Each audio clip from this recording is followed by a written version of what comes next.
Hey everybody, and welcome to Photography Tips and Tricks. I'm your host, Pete Collins, and this show is all about how to help you become a better photographer. Speaking of becoming a better photographer, we've got great tutorials right over here on kelbytraining.com. They're our sponsor for the show, and the goal here is just to make you a better photographer. So make sure you check it out at kelbytraining.com. Okay, I want to continue my little series on preparing like a pro. And the thing is, some of y'all didn't like the fact that I used the term of shooting like a pro last time. I want to clarify that I'm not talking about whether you're getting paid or not. It's not a difference between amateur and professional. It's about demeanor. I want to always be a professional. When I pick up my camera and people see me shooting, I want them to assume that I am a professional because of how I'm conducting myself. So it's not about this, it's about this and this.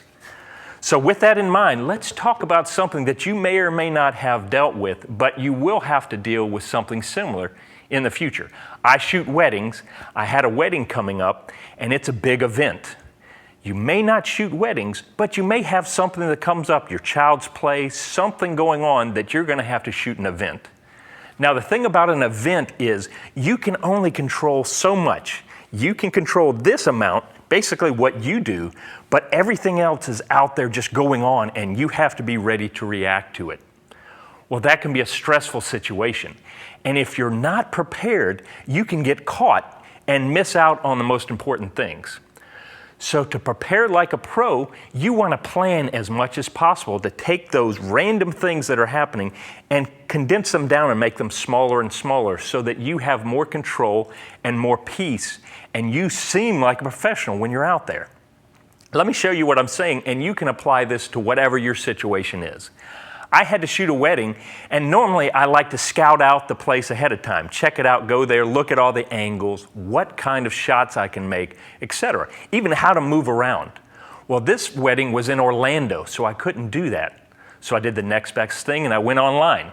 Here you see I've downloaded the floor plans of the hotel, and then I started looking at what the different rooms were, maybe what was going on with the lighting. If you see, I'm giving myself little notes down there. Maybe that's where the bride could be in the upper right-hand corner picture, or maybe how can I set up the lighting over here. I'm starting to hash out a game plan. What size is the room? Would I bounce the lights, or what kind of setup would I use? Then I go even further. I go and I start looking at the individual shots that I want to take with the bride especially. Now this becomes a situation of, hey, where do I want to shoot? Are there certain locations that are known for that environment that I might want to try out? Where's my primary location? And if that doesn't work, do I have a backup secondary spot that I'd like to go to? This is very important too, because now I can start communicating with the bride and seeing how she likes these shots and these environments, so she becomes an accomplice with me so that we can come together and have the best shots possible. She goes, yeah, I like that. Ooh, let's go there. And she gets excited versus me just surprising her at the end. Next thing I'm going to do is I'm going to start to develop kind of a mood look, a book of ideas that I'm going to have right on my phone so that I can come along and I can remind myself in the middle of the battle, the stress of getting all these shots, because a wedding can be a bit stressful. It's just to remind me, don't forget to get the shot of the hanger or the shoes or these kind of things. And even some of the detail shots, just to remember. Because let's say you're in the middle of shooting all these things and all of a sudden you forget, man, I need to remember to do the bouquet. Quick look at my phone, I've got some images down there, and it just reminds me, here's a great idea for how I can do this. I get the shot and I move on. Another thing is the rings. How could I do it? Remember what's going on so that you can get unique and memorable shots. And finally, you come along at the end and you have all these shots that you've been able to capture that fit the mood of the bride, they make her happy, and you've done it with less stress and you come away looking professional. Just a little caveat here, yes, I have blurred out the bride on this side just because I'd like to keep it a little more personal and I don't want to put her on the show. But anyway, I just wanted to show you what kind of shots you can get when you keep a plan and you work your plan.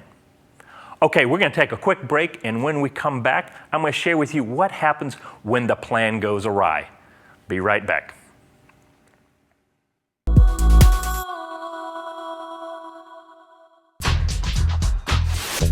I really believe that your photography is a reflection of who you are. In my posing class, you're going to learn a lot of things. How to pose a bride and bring out the best in her shape and her curves.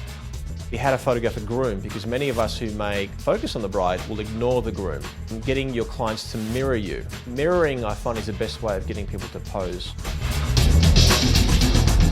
I'm Jerry Gionis. Check out my class on the fine art of posing at kelbytraining.com.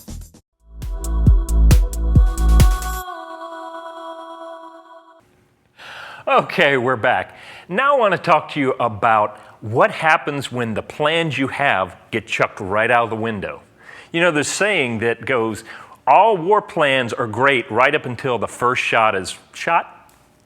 Well, the same thing happens when you're a wedding photographer or an event photographer. You have these plans, but then chaos and life happens, and you've got to be able to adapt and adjust. Let me show you what I'm talking about. I had set up, I already figured out how I want to do my lighting for the reception. The reception is a unique environment where you can really create some great moments, but it also has the challenges of how to create the lighting setup that is not just blasting light everywhere, but creating depth and emotion and character. And so what I normally do with my basic lighting setup is to try to have it so that I have lighting in two different corners that creates a cross lighting that allows me to then move around the dance floor with a flash on my camera to create a bounce light, and it gives me this great depth, and I really like this setup. However, when I got to the situation and to the reception hall, this is what the reality was. The places where I wanted to put my flashes were those no-fly zones around the edges. Because of decorations, or there was just no place that I could put the lights. I was basically left with two spots that I could set my lights up. The other thing that happened was the room was a lot bigger than I had assumed it would be. And so the lighting was definitely going to be a bit tricky. Here's the other thing that got thrown into the mix. Normally, I have a little bit of time and flex between the time I finish shooting the wedding and the reception. However, a football game and traffic left the entire bridal party and myself rushing to get there on time. So my setup time was greatly diminished. So what that means is I have to hurry up and put my lights up. And as you can see, when I start out, my lighting starts out a little bit too harsh, and I have to adapt on the fly. You can see in the middle picture here, I'm starting to dial it in. Even with Scott photobombing my photo, I'm getting there, but I'm having to do this all while changing my settings and figuring out what's going to work, what's not going to work. And I finally had to abandon my plans to go with the 3 lighting setup to go with 1 light. Well, the big thing that I want to leave you here with this situation right now is if I had stuck with just 1 plan and I was in essence a one-trick pony, here are my lights, this is what I got to go with, the chaos of the situation would have caused me to basically short circuit. But because I knew how to use my camera and how to use my flash effectively to bounce if I had no other light source, this was my fallback plan. If everything else messed up, I knew I could handle that. And this is what I talk about being a professional. I've watched many websites, I've seen people say, I'm going to go shoot my first wedding, I just got my new lens, my new flash, and I'm shooting it tomorrow. In the middle of a wedding, middle of a reception, when things are going wrong, you have to be able to fall back to the things you know. You have to know your camera intimately. You have to know your flash intimately and how to work it. That is not the time to experiment and be stuck with stuff that's not working. So you always have to have a fallback plan. If everything else goes to pot, I know I can shoot the wedding and shoot it well with just the camera and the flash, and I can control it right here.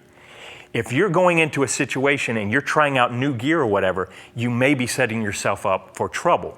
So if you're going to buy that new gear and you're going to go shoot an event, give yourself a day or two to practice with it. And practice with it under stressful circumstances. If you're a mom with kids, try practicing this while the kids are running and screaming throughout the house to see how you handle operating your gear under stress. Now let's take a look at some of the shots I was able to get. Because I knew how to use my flash, I could turn to the left. I see this beautiful moment with this girl coloring on the table right there, and I turn and I take that shot. That's just a simple bounce flash with this camera. Then I turn back and immediately see this guy hamming for the rest of the people around him, the same setup with a simple adjustment of the flash, and I create depth and light and exposure using the band lights that are up on stage to create an extra rim light with them. All because I'm adapting my lights on the fly.